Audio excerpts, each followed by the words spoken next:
ইরানের পরমাণুতে বিস্ফোরণ ঘটাতে চায় ইসরায়েল, একমত ট্রাম্পও। গাজা, লেবানন, সিরিয়া এবং ইয়েমেনে টানা ধ্বংসযজ্ঞ চালানোর পর এবার ইসরায়েলের চোখ ইরানের দিকে। তাদের পরমাণু স্থাপনাগুলোকে লক্ষ্যবস্তু বানানোর পরিকল্পনা করছে নেতানিয়াহুর প্রশাসন। সম্প্রতি টেলিগ্রামের একটি প্রতিবেদন এই ভয়ঙ্কর পরিকল্পনার ইঙ্গিত দিয়েছে। ৭ অক্টোবরের ভয়াবহ হামলার পর থেকেই ইসরায়েল নিজেদের সামরিক শক্তি প্রদর্শন করে চলেছে। আমেরিকার সরাসরি সহযোগিতা এবং মোসাদের গোয়েন্দা তথ্য ব্যবহার করে তারা ফিলিস্তিন ও লেবাননের প্রতিরোধ বাহিনীর শীর্ষ নেতাদের একের পর এক টার্গেট করেছে এবং ধ্বংস করেছে একের পর এক শহর, যার ধারাবাহিকতায় ইসরায়েল সিরিয়ায় ইতিহাসের সবচেয়ে বড় সামরিক অভিযান চালিয়েছে। বিমান ঘাঁটি, ট্যাঙ্ক বহর, নৌবহর এবং প্রতিরক্ষা ব্যবস্থার উপর হামলা করে তারা সিরিয়াকে কার্যত অচল করে দেয়। তাদের আগ্রাসন থেকে বাদ যায়নি ১৪০০ কিলোমিটার দূরে অবস্থিত ইয়েমেনও।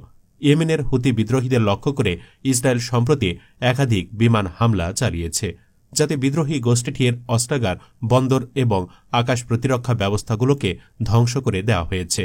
এই সাফল্যের মুকুট মাথায় পরেই এবার ইরানের পারমাণবিক সক্ষমতাকে মাটির সঙ্গে মিশিয়ে দিতে চায় ইসরায়েল। টেলিগ্রামের ফাঁস হওয়ার রিপোর্ট অনুযায়ী ডোনাল্ড ট্রাম্প প্রেসিডেন্ট হওয়ার পরপরই ইসরায়েল এই আক্রমণের পরিকল্পনা শুরু করে। তাদের লক্ষ্য ইরানের লাতাঞ্জ, ফোর্ডো, পারচিন ও ইস্পাহানের মতো গুরুত্বপূর্ণ সামরিক স্থাপনাগুলো। যুক্তরাষ্ট্রের সরাসরি সমর্থন ও প্রযুক্তিগত সহায়তা পাওয়ায় এই অভিযানে ইসরায়েল তাদের অত্যাধুনিক F-35 এবং F-16 বিমান বহর ব্যবহার করতে পারে, যার দরুন এই আক্রমণ হবে প্রযুক্তিগতভাবে অত্যন্ত উন্নত।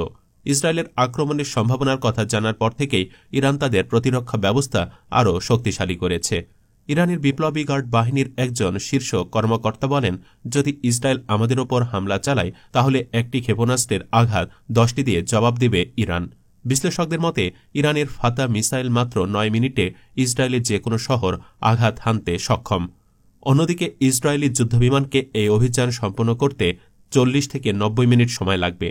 অর্থাৎ ইসরায়েলি বিমানগুলো দেশে ফেরার আগেই ইরান তাদের বিমান ঘাঁটি ও সেনা দপ্তরকে মাটির সাথে মিশিয়ে দিতে পারে।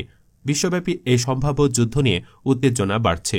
বিশ্লেষকরা বলছেন, ইরানের ওপর ইসরায়েলের কোনো হামলা পুরো মধ্যপ্রাচ্যকে সংঘাতের নতুন অধ্যায়ে নিয়ে যেতে পারে। তো প্রিয় দর্শক, ইসরায়েল কি ইরানকে পারমাণবিক শক্তি অর্জন থেকে বিরত রাখতে সফল হবে, নাকি ইরানের প্রতিরোধ ইসরায়েলকে বিশ্ব মানচিত্র থেকে মুছে দিতে সক্ষম হবে? আপনার মূল্যবান মতামত আমাদের জানান। এই প্রতিবেদনটি শেয়ার করে আপনার বন্ধুদের সঙ্গেও আলোচনা করুন। আপনার মতামত আমাদের কাছে খুবই গুরুত্বপূর্ণ।